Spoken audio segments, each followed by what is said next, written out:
Hello' everyone. Oven নোহোৱাকৈ কুকাৰত মইনো কিদৰে কেক বনাওঁ চাওঁ আহক। প্ৰথমতে মিক্সি জাৰ এটাত মই 3টা কণী ভাঙি লৈছোঁ। ভিডিঅ'টো চাই ভাল পালে লাইক কমেণ্ট কৰিব।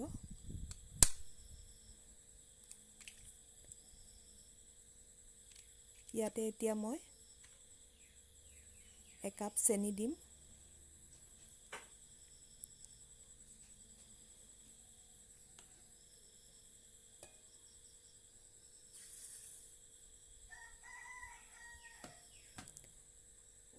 কণীৰ কেঁচা গোন্ধটো নাহিবলৈ 2টা ইলাচি দিছোঁ। যিহেতু মোৰ ওচৰত ভেনিলা এচেঞ্চ নাই, এতিয়া এই মিশ্ৰণখিনি মিক্সিত ভালদৰে মই 2 বা 3 মিনিটৰ কাৰণে ফেটি ল'ম।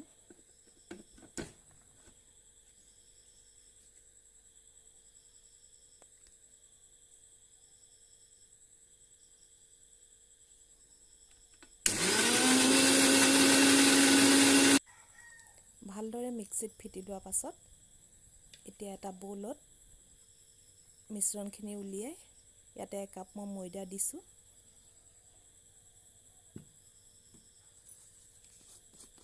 তাৰ লগতে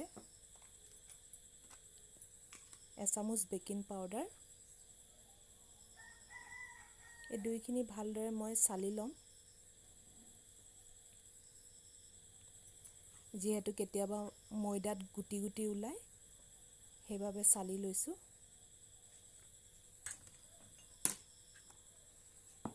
এতিয়া ভালদৰে মিশ্ৰণখিনি মিক্স কৰি ল'ম।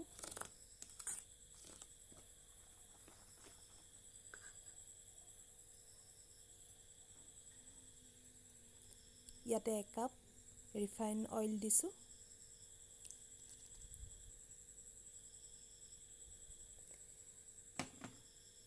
ৰিফাইন তেলখিনি দি ভালদৰে মিহলাই লৈছোঁ।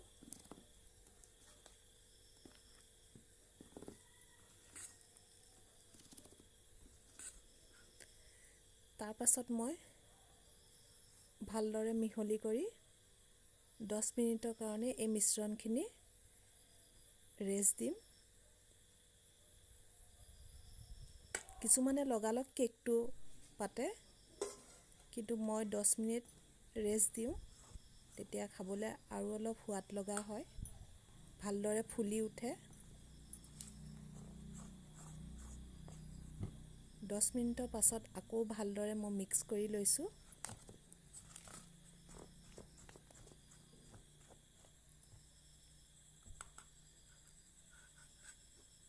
শুকান টিফিন বাতি এটাত অকণমান ৰিফাইন অইল অকণমান ঘঁহি লৈছোঁ। ইয়াতে মই কেকৰ বেটাৰখিনি ঢালি দিছোঁ।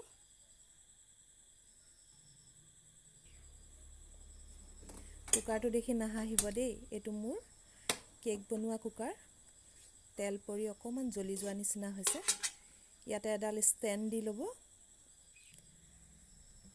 মই নিমখ দিয়া নাই, ষ্টেণ্ডডালতে হৈ যাব। 10 মিনিটৰ কাৰণে ফ্ৰী হিট কৰি ল'লোঁ।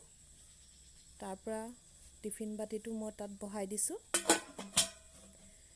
25 মিনিটমান লাগিছিল মোৰ এই কেকটো হ'বলৈ।